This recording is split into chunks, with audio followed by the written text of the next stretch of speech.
오늘 우리에게 주시는 하나님의 말씀은 신약성경 마태복음 20장 20절부터 28절 말씀입니다.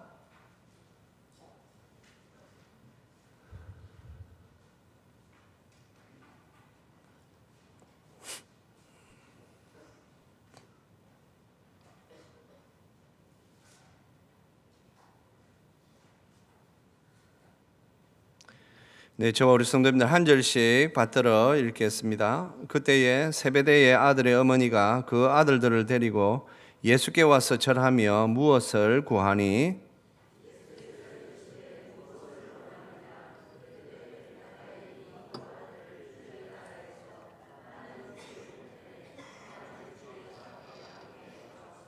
예수께서 대답하여 이르시되 너희는 너희가 구하는 것을 알지 못하는도다.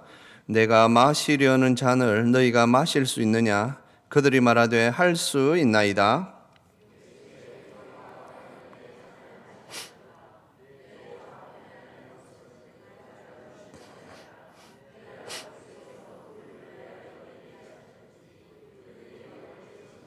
열 제자가 듣고 그 두 형제에 대하여 분히 여기거늘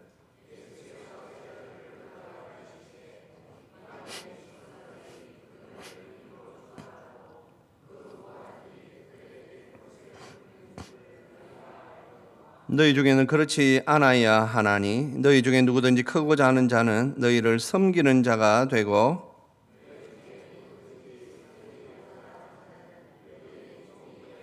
같이 읽습니다.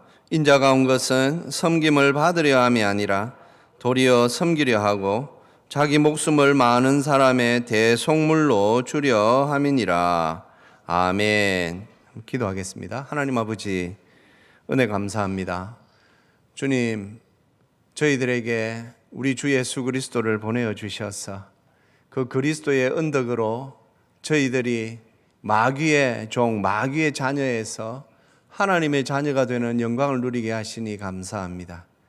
주님, 그렇습니다. 하늘에는 영광이요 땅 위에는 하나님의 은혜를 입은 사람들의 그 평화로다 하신 말씀처럼 저희들이 그리스도로 말미암아 저희들이 평안을 누리는 삶을 살게 하시니 감사합니다.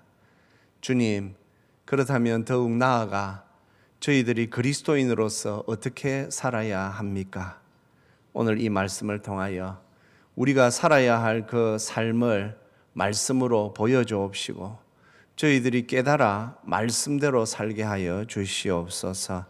감사드리오며 우리 주 예수 그리스도의 이름으로 기도합니다. 아멘. 성도님들, 사람의 생각은 잘 변하지 않는다고 합니다. 아마 우리의 경험에서도 아마 그럴 것입니다. 그 사람이 무엇을 생각하느냐에 따라서 그 사람의 언어, 그 사람의 인격, 그 사람의 삶과 행동이 다 드러납니다. 사람은 그래서 생각도 잘 바뀌지 않고 통틀어서 사람은 잘 변하지 않는다라고 사람들은 대부분 그렇게 알고 있습니다. 성도님들, 우리가 참 사람으로 인간의 이 몸을 입고 인생으로서 살아감에 있어서 그래서 이 문제는 우리에게 있어서 커다란 숙제와도 같다고도 말할 수 있을 것입니다. 특별히 우리가 예수님을 믿는 사람으로서 우리는 그 변화라는 그 단어 앞에 항상 우리는 서 있는 사람들 아닙니까? 변화되었는가? 변화되어 가고 있는가? 지금도 변하는 중인가? 성도님들, 우리는 그리스도인이기 때문에 계속해서 변해야만 합니다. 어떻게 변해야 합니까? 거룩하게 우리는 자꾸 변해가야만 합니다. 그래서 우리가 언제나 이 변화라는 이 단어는 우리에게 숙제와도 같은 단어인데 그러나 이 변화라는 삶이, 변화된 삶이라는 것이 그렇게 만만치는 않습니다.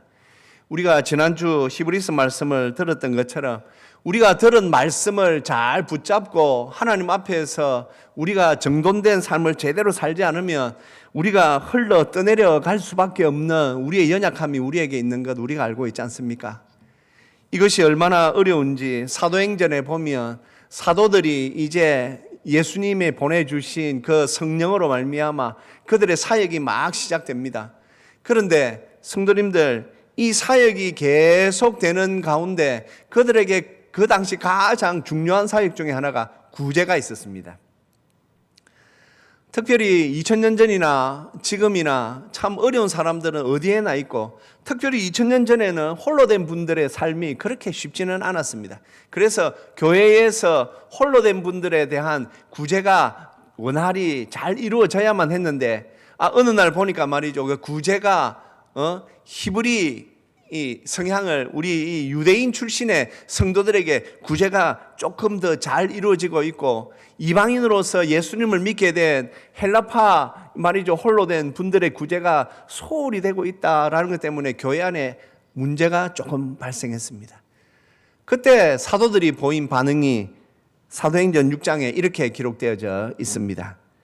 그때의 제자가 더 많아졌는데 헬라파 유대인들이 자기의 과부들이 매일의 구제에 빠짐으로 히브리파 사람을 원망하니, 이때 사도들이 이렇게 말합니다. 우리가 하나님의 말씀을 제쳐놓고 접대를 일삼는 것이 마땅하지 아니하니 우리는 오로지 기도하는 일과 말씀 사역에 힘쓰리라 하니.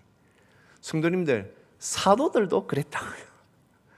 사도들도 자기들이 말이죠, 예수님의, 여기에서 말하는 사도들은 예수님이 살아계실 때 다 예수님과 함께 3년 동안 쑥식을 하며 합숙하며 말이죠, 같이 지냈던 그들입니다.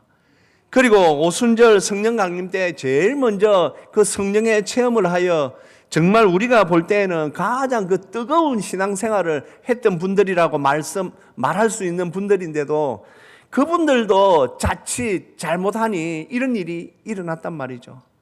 그래서 그들이 이렇게 고백하는 것이죠. 야, 우리가 하나님의 말씀을 제쳐놓고, 자기들이 볼 때 자기들이 그렇게 하려고 한 게 아닌데 사도들조차도 이렇게 되었단 말이죠. 그러기 위해서 중심을 잡아야 되는데 그 중심이 무엇입니까? 기도하는 일과 말씀 사역이었습니다. 그래서 이때부터 우리가 잘 아는 집사님들이 교회에 이제 세워지기 시작하는 것이죠. 그렇습니다. 쉽지 않습니다. 우리는 예수님을 믿는 사람들로서 특별히 오늘 우리가 성탄주일에 예수님의 오심에 대하여서 우리는 잘 생각을 해야 합니다. 세상 사람들은 이 진리에 대하여서 그렇게 큰 관심도 없고 잘 모릅니다. 그래서 그들은 단지 이 공휴일이고 이 세계 전체가 기독교 문화 이 토대가 굉장히 깊기 때문에 이 성탄절이라는 것을 그들은 공휴일과 함께 아주 뜻깊은 날로 그저 그 정도만 생각합니다. 그들에게 있어서 예수님은 어떤 분일까요? 어떤 분에게 있어서는 상술에 굉장히 도움이 되는 분이겠지요. 이 크리스마스 시즌이 되면 말이죠, 그들이 새로운 제품을 팔 수도 있고 여러 가지 장사에 말이죠, 이 크리스마스 시즌이 도움이 되니까 그들에게 도움이 되겠죠.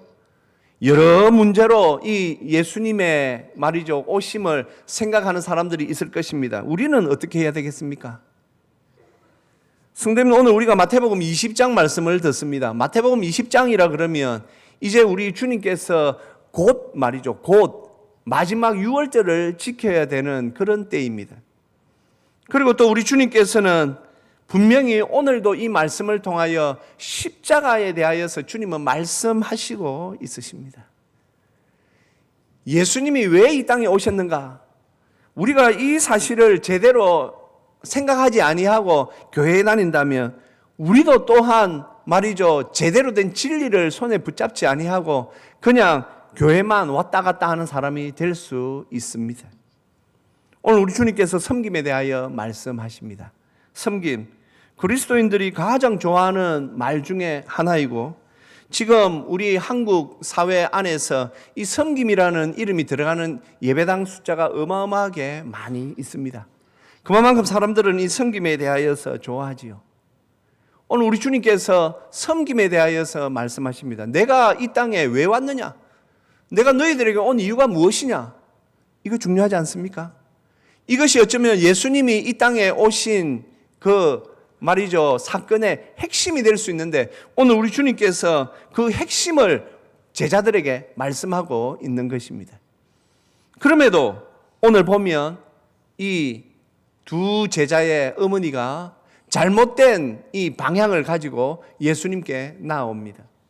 성도님들, 이 여인은 우리가 이 성경 사복음서를 통하여서 볼 때 이 살로메라는 말이죠, 여인으로 알 수가 있습니다. 사실은 이 살로메는 예수님의 어머니의 여동생입니다. 그래서 오늘 이 이모가 되는 것이죠. 이모가 되는 이분이 예수님 옆에 있었고, 또 나중에 예수님께서 십자가에서 운명하셨을 때에 그때 여러 마리아 중에 한 마리아가 바로 오늘 이분이거든요. 성도님들, 그렇게 예수님을 가까이 있었음에도 불구하고 오늘 이분조차도 예수님의 오심에 대하여서는 제대로 깨닫지를 못합니다. 그래서 자기 아들들의 자리를 가지고 오늘 예수님 앞에 나옵니다. 성도님들, 오늘 우리가 가지고 있는 성경에서는 21절에 주의 나라에서 하나는 주의 우편에 하나는 주의 좌편에 이렇게 되어 있지만, 원 헬라어에는 보면 너의 우편, 너의, 왜냐? 이모니까요. 한글 성경은 그냥 그렇게 하면 경망스러워서 주라고 번역되어 있지만, 원 성경에서는 살로메가 아마 이모로서 청탁한 것 같습니다. 그러자 오늘 더 안타까운 말씀은 24절에 있죠. 열 제자가 듣고 그 두 형제에 대하여 분히 여기거늘. 무엇입니까? 다른 열 제자도 그런 마음이 있었다라는 것이죠. 지금 예수님을 따라다닌 것이 3년이나 되는데 그래서 오늘 주님께서 정확하게 왜 내가 이 땅에 왔는가에 대하여서 제자들에게 말씀하고 계신 것입니다. 오늘 우리가 듣게 되는 첫 번째 말씀은 예수께서 말씀하신 섬김은 십자가를 통해서만 가능하다라는 것입니다. 성도님, 이 세상에도 많은 사람들이 섬김의 삶을 삽니다. 예. 우리가 너무 말이죠, 우리만 고상한 척 하면 안 됩니다. 하나님을 믿지 않는 사람들 중에서도 정말 고상함을 가진 분들이 얼마나 많은지 모릅니다. 한때 신문에서 이런 기사가 난 적 있습니다. 30년을 거지로 산 분이 있었습니다. 그런데 그분이 자신의 몸도 다 망가져 있고 눈도 잘 안 보이고 몸도 잘 이렇게 움직이지 않는데, 그분이 18명의 다른 거지를 책임지고 그들의 밥을 다 먹이면서 살았답니다. 자신도 거지인데.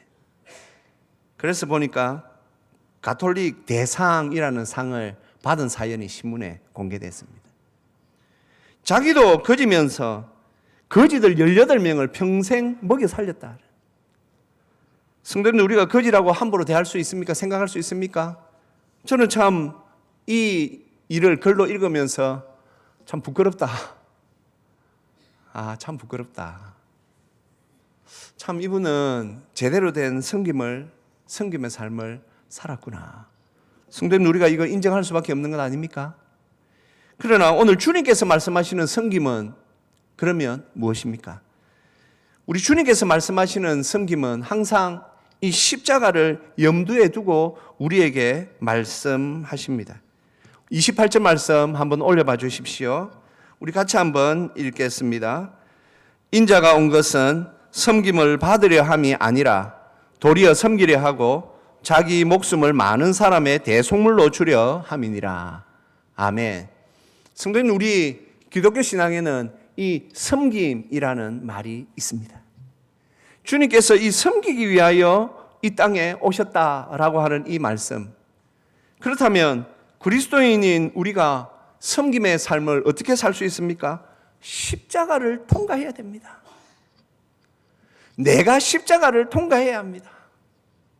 내가 십자가를 져야만 하는 것입니다. 섬김, 성도님들, 이 단어가 고상하게 보여도 사실은 그렇게 고상한 단어만은 아닙니다. 왜냐하면 2000년 전 그 헬라 이 말이죠, 이 사상에 젖어 있던 사람들에게 있어서 섬긴다라는 이 말의 개념은 말이죠, 약자들이 자기를 방어하기 위하여서 약자들이 사용하는 말이지, 잘나고 힘 있는 사람들은 섬김, 그런 단어를 쓰지 않습니다. 섬김은 약자들의 단어였습니다. 그래서 그들에게 있어서 섬김은 미덕이 아니었습니다. 약한 자들이 할 수 없이 해야 하는 것, 그것이 그 당시 헬라 문화권에서는 섬김이었습니다. 그런데 오늘 우리 주님께서 섬김을 말씀하십니다. 지금 우리가 이 시대를 살아가면서도 섬김 쉽습니까? 남을 섬긴다는 거 쉽지 않습니다. 그래서 어쩌면 우리 지금 한국 교회가 지탄을 받고 있는 내용 중에 하나가 섬김이 없다라는 거 아닙니까? 섬김이 부족하다라는 거 아닙니까?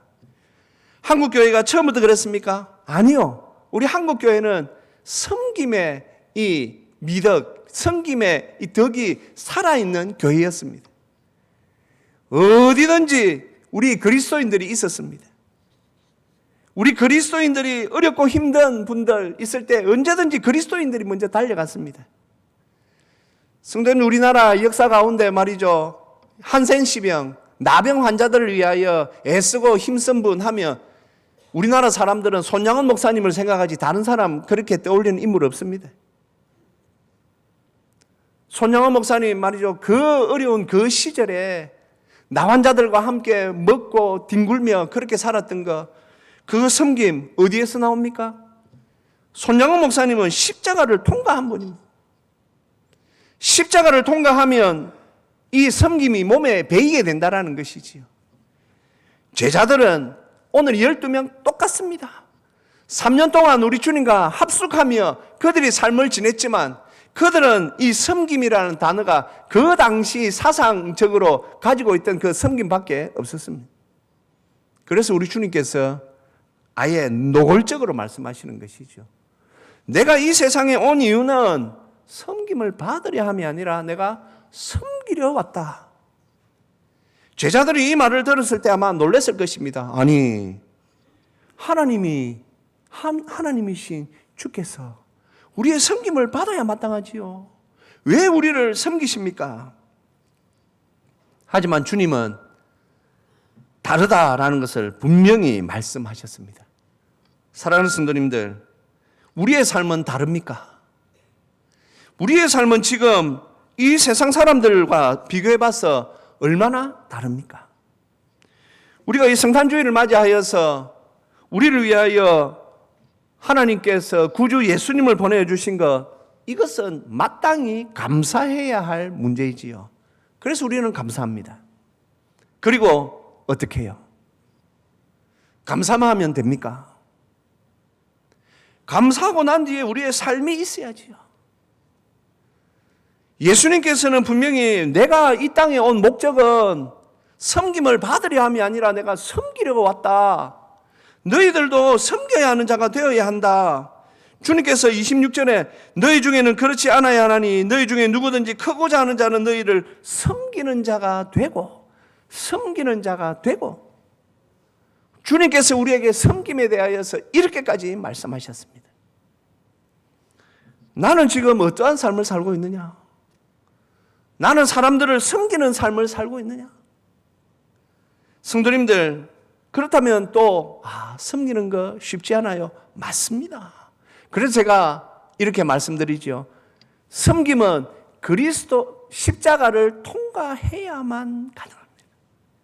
섬김의 삶은 십자가를 통과해야만 가능합니다. 십자가를 통하지 아니하고는 섬김의 삶, 우리의 인격으로 마십시오. 우리의 인격이 얼마나 고매하고 고상하다고 사람들을 섬겨요? 아니요, 안 됩니다. 십자가를 통해야만 우리가 섬길 수 있는 것입니다. 사랑하는 성도님들, 그래서 오늘도 우리는 이 성탄주일에 우리를 위하여 오신 예수님께 감사하면서 우리는 한 손으로는 십자가를 붙잡아야 하는 것입니다. 십자가를 붙잡아야 주님이 오신 그 이유와 목적에 부합한 삶을 살아갈 수 있게 됩니다. 십자가를 놓치면 우리가 할 수 있는 것은 없습니다. 주님께서 분명히 섬김의 삶을 이토록 말씀하셨음에도 불구하고 우리는 섬김의 삶을 살지 못하는 것, 바로 우리가 십자가를 놓쳐서 아닐까요? 그리고 또 오늘 우리가 듣게 되는 예수께서 말씀하신 섬김은 우리 주위에 있는 이웃을 보는 것입니다. 이웃을 인식하는 것입니다. 우리 주위에 지금 누가 있는가? 성도님들 성경을 잘 읽어보시면요, 참 하나님께서 우리에게 주신 성경이 정말 얼마나 이 놀라움으로 많이 있는지에 대해서 알 수가 있습니다. 저도 예수님 믿고 난 후에 성경을 읽으면서 참 이 놀랬던 부분 중에 하나가 레위기서에서 나오는 이런 말씀이었습니다. 레위기 19장 9절에 보시면 이런 말씀이 있습니다. 우리 같이 한번 읽겠습니다. 너희가 너희의 땅에서 곡식을 거둘 때에 너는 밭 모퉁이까지 다 거두지 말고 내 떨어진 이삭도 줍지 말며. 성도님들, 이 말씀이 약 3,500년 전에 주신 율법에 있는 말씀입니다.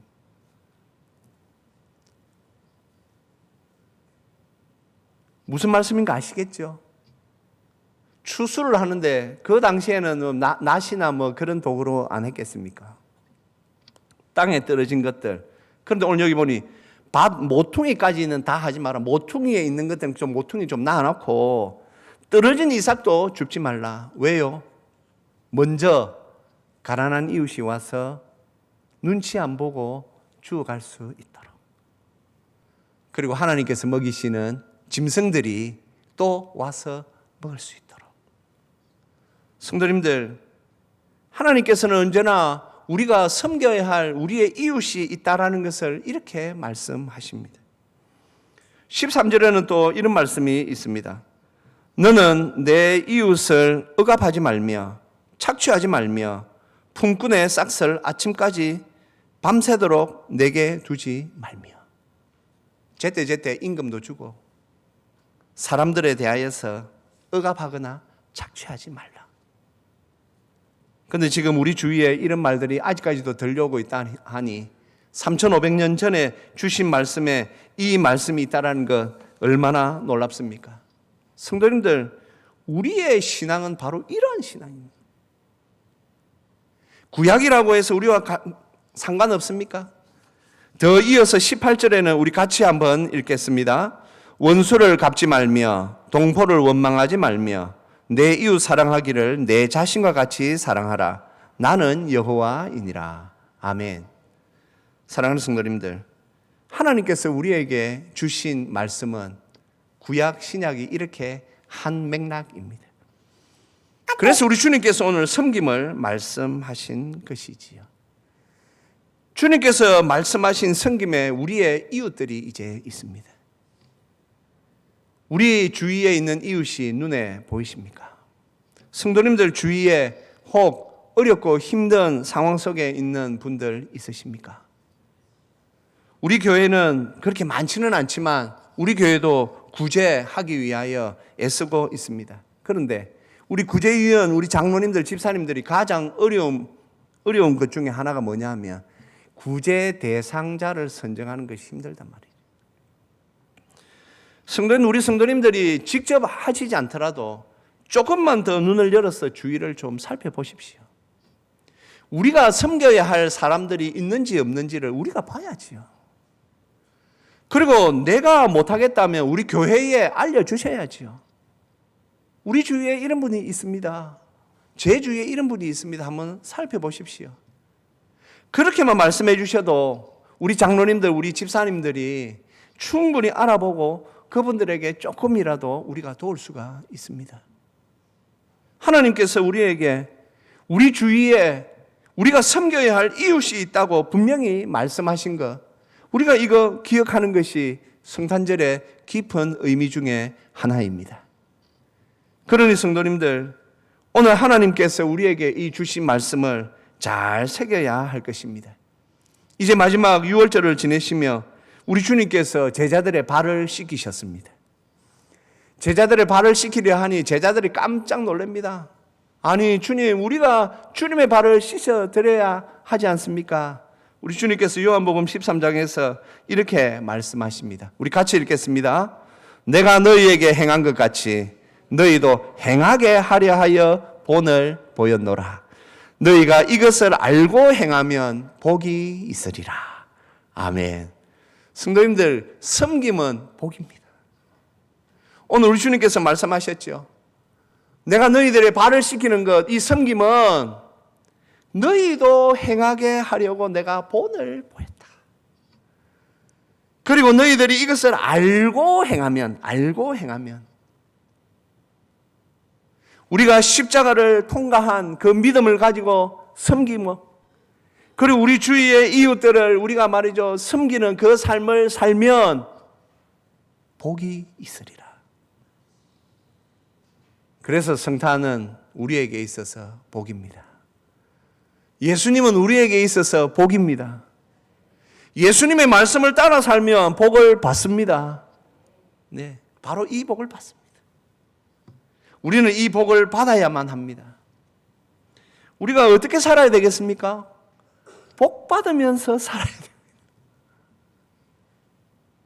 어렵고 힘든 때에 우리가 하나님께서 주시는 복, 그 복을 받아야만 우리가 살 수 있는데, 그러기 위하여 오늘 우리 주님께서 너희도 행하게 하려 하여 본을 보였다. 우리 주님은 친히 다 본을 보여주셨습니다.